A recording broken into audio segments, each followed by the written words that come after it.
নমস্কাৰ পোনপ্ৰথমে স্বাগতম জনাইছোঁ আমাৰ ইউটিউব চেনেলৰ অন্য এটা ভিডিঅ'ৰ মাজলৈ। আজিৰ ভিডিঅ'টোত আমি আলোচনা কৰিম যে যিহেতু বৰ্তমান মেট্ৰিক পৰীক্ষা সমাপ্ত হৈছে আৰু লগতে হায়াৰ ছেকেণ্ডেৰীৰ বহুতো ছাত্ৰ ছাত্ৰীৰ পৰীক্ষা আদায় হৈছে, ইতিমধ্যে সমাপ্ত হৈছে। গতিকে তেওঁলোকৰ যি এক্সাম, এই এক্সামসমূহৰ ৰিজাল্ট কেতিয়া আহিব বা এইবাৰ মানে ৰিজাল্ট সোনকালে দিব নি বা কোন সময়ত ৰিজাল্ট দিয়া হ'ব, সেই সম্পৰ্কে আমি এই ভিডিঅ'টোত আলোচনা কৰিম। গতিকে যিসকল ছাত্ৰ ছাত্ৰী বা যিসকলে পোনপ্ৰথমবাৰৰ বাবে আমাৰ চেনেলটোত ভিজিট কৰিছে, প্লিজ চেনেলটো ছাবস্ক্ৰাইব কৰি ল'বা আৰু যিটো ভিডিঅ' থাকিব ভিডিঅ'টো এটা লাইক কৰি আমাক উৎসাহ জনোৱাত সহায় কৰিবা। আৰু লগতে এই ভিডিঅ'টোৰ তলত কমেণ্ট কৰিবা যে নেক্সট কি টপিকৰ ওপৰত ভিডিঅ' লাগে আৰু সেই টপিকৰ ওপৰতে মই ভিডিঅ' বনাবলৈ চেষ্টা কৰিম। গতিকে পলম নকৰি ব'লা আজিৰ ভিডিঅ'টো আমি আৰম্ভ কৰোঁ। এতিয়া কথাটো হ'ল যে মেট্ৰিক বা হাই ছেকেণ্ডেৰীৰ যি ৰিজাল্ট, আমি যোৱাবাৰ যি 2023 বৰ্ষৰ যদি চাওঁ, এতিয়া যোৱাবাৰৰ পৰা মেট্ৰিক আৰু হায়াৰ ছেকেণ্ডেৰীৰ যি ৰিজাল্ট, সেই ৰিজাল্ট দিয়াৰ প্ৰক্ৰিয়াটো অকণমান বেলেগ কৰা হৈছে। বেলেগ মানে কি, যে যোৱাবাৰ মানে কি হৈছে, যিদিনাখন মানে ৰিজাল্ট দিছিলে মেট্ৰিক বা হায়াৰ ছেকেণ্ডেৰীৰ ষ্টুডেণ্টসকলে সেইদিনাহে গম পাইছিলে যে তেওঁলোকৰ ৰিজাল্ট মানে দিব বুলি, মানে আগতীয়াকৈ গম পোৱা নাছিল। কিন্তু যেতিয়া তাৰ আগত বা 2022-21 বা তাৰ আগৰ বৰ্ষৰ ৰিজাল্ট চোৱা হয়, তেনেহ'লে ছাত্ৰ ছাত্ৰীসকলে এসপ্তাহ বা কেইদিনমান আগৰ পৰাই তেওঁলোকে গম পায় যে ইমান তাৰিখে ৰিজাল্ট দিব।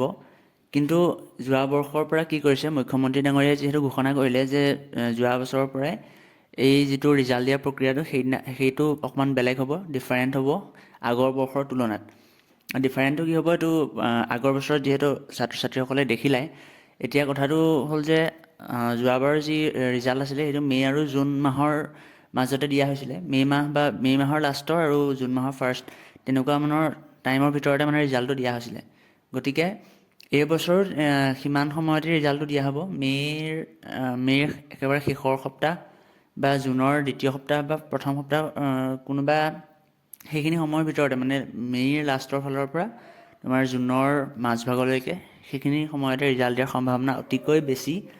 আৰু ছাত্ৰ ছাত্ৰীসকলে কি হয়, ভয় খাই থাকিবলৈ কোনো দৰকাৰ নাই। আৰু হিমন্ত বিশ্ব শৰ্মা ডাঙৰীয়ায়ো সেইটো কাৰণেই কি কৰিছে যে তেওঁলোকৰ যি ৰিজাল্ট দিয়া প্ৰক্ৰিয়া, সেইটো ছাত্ৰ ছাত্ৰীসকলে যাতে ভয় খাই থাকিব নোৱাৰে বা ভয় খাই নাথাকে, সেইটো কাৰণে তেওঁলোকে প্ৰক্ৰিয়াটো সলনি কৰিছে।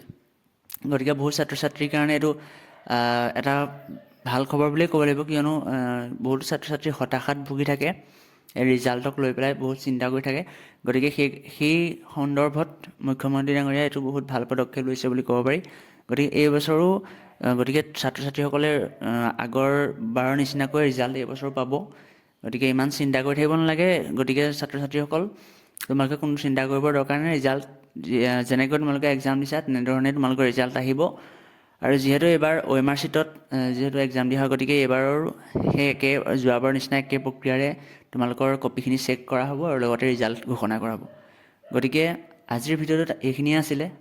যদি নতুনকৈ কিবা টপিকৰ ওপৰত ভিডিঅ' লাগে তেনেহ'লে কমেণ্ট কৰি জনাবা আৰু লগতে চেনেলটো ছাবস্ক্ৰাইব কৰিবা। আৰু পৰৱৰ্তী যি আমি আপডেট লৈ আহিম সেইসমূহ পাই থাকিবৰ বাবে চেনেলটো ছাবস্ক্ৰাইব কৰি নটিফিকেশ্যন যিটো বেল থাকিব সেইটো অলত ক্লিক কৰি দিবা। গতিকে পুনৰ এটা ভিডিঅ'ত লগ পোৱাৰ আশাৰে ধন্যবাদ।